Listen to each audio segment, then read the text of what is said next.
ലോകത്ത് നടന്ന ഒരു പ്രധാനപ്പെട്ട സംഭവ വികാസമാണ് അമേരിക്ക സൗത്ത് ആഫ്രിക്കയുടെ അമേരിക്കൻ അംബാസഡറെ പുറത്താക്കി. ഇത് വളരെ സീരിയസ് ആയിട്ടുള്ള ഇഷ്യൂ ആയി മാറി. നിങ്ങൾ ആദ്യം മനസ്സിലാക്കേണ്ടത് എന്തുകൊണ്ടാണ് ആദ്യം അമേരിക്കയും സൗത്ത് ആഫ്രിക്കയും ഇത്ര അകൽച്ച ഉണ്ടാകാനുണ്ടായ കാരണം. അതിൽ ഏറ്റവും പ്രധാനപ്പെട്ട കാരണം എന്ന് പറയുന്നത് ഇന്റർനാഷണൽ കോർട്ട് ഓഫ് ജസ്റ്റിസിൽ സൗത്ത് ആഫ്രിക്കൻ ഗവൺമെന്റ് ആണ് ഇസ്രായേലിനെതിരെ പരാതി കൊടുക്കുകയും വലിയ ട്രയലും വാദങ്ങളൊക്കെ നടത്തിയിട്ട്, നിങ്ങൾക്കറിയാം, കരീം എന്ന് പറഞ്ഞ പ്രോസിക്യൂട്ടർ നേതൃത്വത്തിൽ ഇസ്രായേലി പ്രധാനമന്ത്രി അറസ്റ്റ് ചെയ്യണമെന്നും അയാൾ യുദ്ധ കുറ്റക്കാരനാണെന്നും ഈ ഇന്റർനാഷണൽ കോർട്ട് ഓഫ് ജസ്റ്റിസ് വിധി പറയുന്നു. അതിനെ തുടർന്ന് അമേരിക്കൻ ഗവൺമെന്റ് ട്രംപ് വന്ന ശേഷം ICJക്കെതിരെ സാങ്ഷൻ ഇമ്പോസ് ചെയ്യുന്നു. അതായത് മറ്റു പല രാജ്യങ്ങളും തുടർന്ന് ICJക്ക് മുകളിൽ സാങ്ഷൻ ഇമ്പോസ് ചെയ്തു. ഈ കരീം, പ്രോസിക്യൂട്ടർ കരീം, അദ്ദേഹം പാകിസ്ഥാനി ഒറിജിനാണ്, ലണ്ടൻ സിറ്റിസൺ ആണ്, അയാൾക്കെതിരെയും ഇമ്പോസ് ചെയ്തു. ഇതിന് കാരണക്കാര് ഈ പരാതിയെല്ലാം കൊടുത്ത് സൗത്ത് ആഫ്രിക്കയാണ് ഈ ഇഷ്യൂ അവിടെ കൊണ്ടുവന്ന് വളരെ ഹീറ്റഡ് ഡിബേറ്റ് ആയിട്ട് മാറ്റി. ഹ്യൂമൻ റൈറ്റ്സും വാറിനകത്ത് ചില നിബന്ധനകൾ പാലിച്ചില്ല, സിവിലിയൻസിനെ കൊല്ലുന്നു എന്നും പറഞ്ഞിട്ടാണ് ഈ സംഭവങ്ങളുടെ തുടക്കം കുറിച്ചത്. പിന്നീട് ട്രംപ് അഡ്മിനിസ്ട്രേഷൻ വന്ന സമയത്ത് നമ്മൾ ആദ്യം കാണേണ്ട US എയ്ഡ്, അതായത് അമേരിക്കൻ സഹായം സൗത്ത് ആഫ്രിക്കയുടെ നിർത്തലാക്കുന്ന, ഫെഡറൽ ഗവൺമെന്റിന്റെ സഹായം നിർത്തലാക്കുന്നു. ഇതോടുകൂടി സൗത്ത് ആഫ്രിക്കയിലുള്ള ഈ ഹെൽത്തുമായി ബന്ധപ്പെട്ട പ്രത്യേകിച്ച് എയ്ഡ്സ് പേഷ്യൻ്റാണ് അതിൻ്റെ റിസർച്ചും പരിപാടി ഏകദേശം 10,000-ൽ പരം ജോലിക്കാർ ഈ സൗത്ത് ആഫ്രിക്കയിലെ ഹെൽത്തുമായിട്ട്, അതായത് അമേരിക്കൻ എയ്ഡിൽ വർക്ക് ചെയ്യുന്നവരുണ്ടായിരുന്നു. ഇവരുടെ ഒറ്റയടിക്കാണ് ഇവർക്ക് ജോലി പോകുന്നത് മാത്രമല്ല, ഇവരെല്ലാം തൃശങ്കൂലുമായിപ്പോയി. കാരണം വല്ലാത്ത രീതി, കാരണം ഹ്യൂജ് അമേരിക്കൻ സഹായമാണ് സൗത്ത് ആഫ്രിക്കയ്ക്ക് ഈ ഹെൽത്ത് സെക്ടറിൽ കിട്ടിക്കൊണ്ടിരുന്നത്. അതങ്ങ് പോയി. അതിനുശേഷം ഈ അടുത്ത സമയത്ത് ഈ സൗത്ത് ആഫ്രിക്കയുടെ അമേരിക്കൻ അംബാസഡർ ഒരു സെമിനാറിൽ വെച്ച് വളരെ മോശമായിട്ട് ഡൊണാൾഡ് ട്രംപിനെ പറ്റി പറയുന്നു. ഇദ്ദേഹത്തിന്റെ പേര് ഇബ്രാഹിം റസൂൽ എന്നാണ്.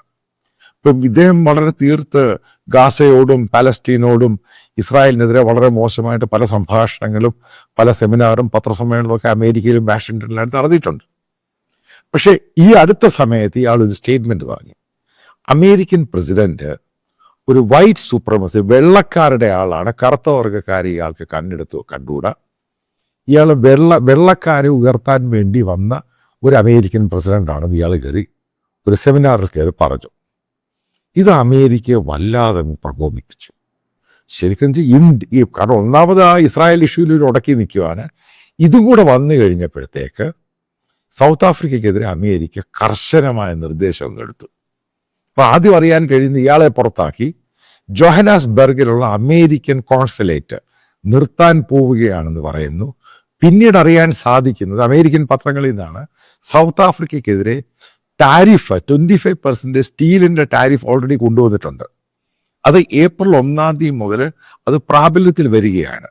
ഇതോടുകൂടി സ്റ്റീൽ സെക്ടറിൽ, അതായത് സ്റ്റീൽ പ്ലാന്റുമായിട്ട് ജോലി ചെയ്യുന്ന ഏകദേശം 100,000 പേരുടെ ജോലിയാണ് ഒറ്റയടിക്ക് തെറിക്കാൻ പോകുന്നത്. സൗത്ത് ആഫ്രിക്കയുടെ ഒരു കഷ്ടകാലത്തിലോട്ട് കയറി പോവുകയാണ് ഈ സംഭവം.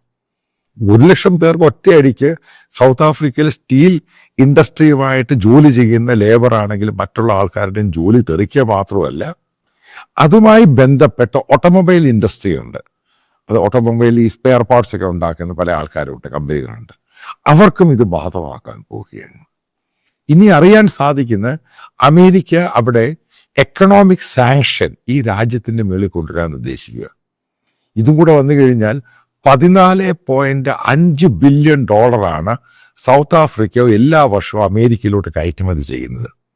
ഇത് പ്രധാനമായിട്ടുള്ള സ്റ്റീലുണ്ട്, ഓട്ടോ മേക്കേഴ്സ്, അതുമായിട്ട് ബന്ധപ്പെട്ട സാധനങ്ങളുണ്ട്, സിട്രസ്, അതായത് ഈ നാരങ്ങയാണെങ്കിലും ഓറഞ്ച്, അങ്ങനെയുള്ള സാധനങ്ങൾ. കാരണം ഫാം പ്രോഡക്റ്റ്, അഗ്രികൾച്ചർ ഫാം പ്രോഡക്ട്സും പിന്നെ കുറച്ച് മിനറൽസും സംഭവങ്ങളൊക്കെ ഉണ്ട്.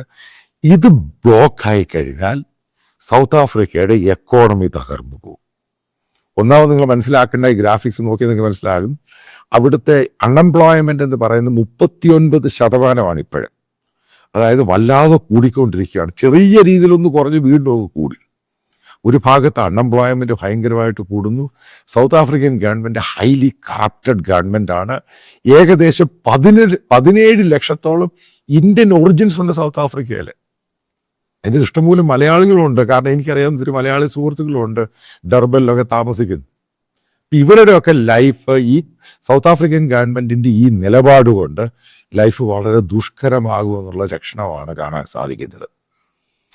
പിന്നീട് മനസ്സിലാക്കുന്നത് സൗത്ത് ആഫ്രിക്കൻ സിറ്റിസൺ അമേരിക്കയിൽ വരാനുള്ള വിസയും പരിപാടിയും തൽക്കാലത്തേക്ക് സസ്പെൻഡ് ചെയ്യാൻ പോവുകയാണ്. അപ്പം ഇതിനകത്ത് സൗത്ത് ആഫ്രിക്കയിൽ പോയി കാലേ പിടിച്ചില്ലെങ്കിൽ ഒരു കാര്യം മുന്നോട്ട് നടക്കത്തില്ല.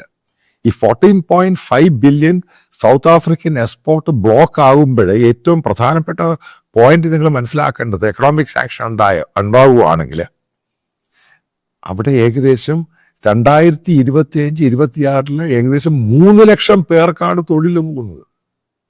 ഒരു 3 ലക്ഷം പേർക്ക് ഒറ്റയടിക്ക് ഒരു രാജ്യത്ത് തൊഴിൽ പോകുമ്പോൾ ആ എക്കോണമി റിസഷനിലല്ല വളരെ ഡീപ്പായിട്ട് അങ്ങ് പോകും. ഈ പറയുന്ന സാങ്ഷൻ വരുന്നു, മറ്റുള്ള കാര്യങ്ങൾ വരുന്നു, അവർക്ക് ട്രാവൽ ചെയ്യാൻ പറ്റത്തില്ല. സൗത്ത് ആഫ്രിക്കൻ ബിസിനസ് ആണ്ട് മറ്റുള്ള ബിസിനസ്സുകൾ ഡീറെയിലായി പോകുന്നു. അത് വല്ലാത്ത ക്രൈസിസിലോട്ടാണ് സൗത്ത് ആഫ്രിക്ക ഇന്നത്തെ ഈ സ്ഥിതിയിൽ എത്തിയിരിക്കുന്നത്. ഒരു കാര്യമില്ലാത്ത ആവശ്യമായിരുന്നു ഇസ്രായേലിനെതിരെ ഇവർ ICJയിൽ കംപ്ലൈൻറ്റ് കൊടുത്ത് പ്രശ്നമുണ്ടാക്കിയത്. അന്നു മുതൽ ഉടക്ക് രൂക്ഷമായി. അതിനുശേഷം അമേരിക്ക തന്നെ ഇസ്രായേലിൻ്റെ ICJ എടുത്ത് ദൂരെ കളഞ്ഞു. ഇബ്രാഹിം റസൂൽ എന്ന് പറഞ്ഞ അംബാസഡർക്ക് ഒരാവശ്യമില്ലാത്ത കാര്യമായിരുന്നു. ട്രംപ് അഡ്മിനിസ്ട്രേഷൻ ട്രംപിനെ പേഴ്സണലായിട്ട് വെള്ളക്കാരുടെ ആളാണെന്ന് പറഞ്ഞുകൊണ്ട് വൈറ്റ് സുപ്രമസിയുടെ ആളാണെന്ന് പറഞ്ഞ് പറയേണ്ട ആവശ്യമില്ലായിരുന്നു. ഏതായാലും സംഭവം എല്ലാം കുളമായി. അതായത് അവിടെയുള്ള മലയാളികളാണ് കേൾക്കുന്നതിന് മനസ്സിലാക്കേണ്ടത്. ഇതിന് പെട്ടെന്നൊരു പരിഹാരം സൗത്ത് ആഫ്രിക്കൻ ഗവൺമെൻറ് ഉണ്ടാക്കിയില്ല എങ്കിൽ അവിടെയുള്ള ജീവിതം ദുഷ്കരമാകും. ഞാനിത് പറയുന്നത് നിങ്ങളെ ഭയപ്പെടുത്താൻ വേണ്ടി പറയുകയല്ല. കാരണം നിങ്ങളത് പ്രിപ്പയറായിട്ടിരിക്കണം. കാരണം ഗവൺമെൻറ്റിൻ്റെ അവിടുത്തെ സ്റ്റേറ്റിൻ്റെ ആ പോളിസി കൊണ്ട് അവിടെയുള്ള ജനങ്ങൾക്കാണ് ദുരിതം ഉണ്ടാകാൻ പോകുന്നത്. അൺഎംപ്ലോയ്മെൻറ്റ് ഹൈ ആയിട്ട് അങ്ങ് കൂടും. കാരണം ഇത്രയും പേർക്ക് തൊഴിൽ പോകുന്നു. 39% അൺഎംപ്ലോയ്മെൻ്റ് ഉണ്ട് അവിടെ ഓൾറെഡി. അവിടുത്തെ ഫെഡറലിൻ്റെ ഈ USAID നിർത്തി കഴിഞ്ഞപ്പോൾ അവിടുത്തെ ഹെൽത്ത് സെക്ടർ മുഴുവനും വെടിനീർന്നു പോയി. ഇപ്പം ഫർദർ മുന്നോട്ട് പോകാൻ നേരത്തെ ഈ സൗത്ത് ആഫ്രിക്കയുടെ എക്കോണമി എങ്ങനെയാണ് മുന്നോട്ട് പോകാൻ സാധിക്കുന്നത്? ഉറപ്പായിട്ട് റിസഷനിലോട്ടാണ് പോകുന്നത്. നിങ്ങൾ മനസ്സിലാക്കേണ്ടതാണ് സൗത്ത് ആഫ്രിക്ക ഇന്ത്യയുമായിട്ടും ബ്രസീലും എല്ലാം കൂടെ ചേർന്ന് ഷെങ്കൻ ഉച്ചകോടിയിൽ ഒരു പവർഫുൾ ഗ്രൂപ്പ് ഓഫ് നേഷൻസ് ഉണ്ടായതാണ്. അപ്പം ഇതിനകത്ത് തലതിരിഞ്ഞ നേതാക്കന്മാർ ഓരോന്ന് ചെയ്യുമ്പോൾ അവിടെയുള്ള സാധാരണക്കാരായ ജനങ്ങളെ വരെ ബാധിക്കുന്നു. ഒരു കാര്യമില്ലാത്ത സ്റ്റേറ്റ്മെൻറ്റുകൾ, ഒരു കാര്യമില്ല ഇസ്രായേലിനെതിരെ പോയതും ഇവർക്ക് ശരിക്കും അടിയാണ് കിട്ടുന്നത്. ഇപ്പം മനസ്സിലാക്കാൻ സാധിക്കുന്ന സൗത്ത് ആഫ്രിക്കയെ കൊണ്ട് ഇതേപോലെ ഒരു ആപ്ലിക്കേഷൻ, അതായത് പരാതി കൊടുപ്പിച്ചതിൻ്റെ പിറകിൽ ഖത്തർ ഗവൺമെൻറ്റാന്ന് പറയും. ഇത് ഞാൻ പറഞ്ഞല്ല, സൗത്ത് ആഫ്രിക്കൻ പത്രം എഴുതിയിരിക്കുന്നതാണ്. അവർ പ്രലോഭനം നടത്തിയ ശേഷമാണ് സൗത്ത് ആഫ്രിക്ക ഇസ്രായേലിനെതിരെ ഇങ്ങനൊരു കംപ്ലൈൻറ്റ് കൊടുത്തു. അവസാനം ഖത്തർ പേടിച്ച് മാറിപ്പോയി സൗത്ത് ആഫ്രിക്ക പെട്ടു. ഇത് ഞാൻ പറഞ്ഞ ജിയോ പൊളിറ്റിക്സിൽ ഉണ്ടാകുന്ന ബ്ലണ്ടറാണ് സൗത്ത് ആഫ്രിക്ക കാണിച്ചിരിക്കുന്നത്. അമേരിക്കൻ കോൺസുലേറ്റും അവിടുത്തെ ബിസിനസ്സൊക്കെ അവിടുത്തെ കോൺസുലേറ്റ് നിർത്താൻ പോകുന്നു. അമേരിക്ക വിസ കട്ട് ചെയ്യാൻ പോകുന്നു. ഇതൊക്കെ ആ രാജ്യത്തിൻ്റെ എക്കോണമി അടിപടലം അങ്ങ് ബാധിക്കും. ഈ 14.5 ബില്യൻ്റെ ട്രേഡ് നടത്തുകയാണ്, അങ്ങോട്ട് എക്സ്പോർട്ട് നടത്തും. അപ്പം അത് സാങ്ഷനിൽ വന്ന് ഇല്ലാതായി കഴിഞ്ഞു. ഓൾറെഡി 25% ടാരിഫ് വന്നപ്പോഴേ സ്റ്റീൽ ഇൻഡസ്ട്രി മുഴുവനും ഡീറെയിലായിപ്പോയി. 1 ലക്ഷം പേരുടെ തൊഴിലാണ് പോകാൻ പോകുന്നത്.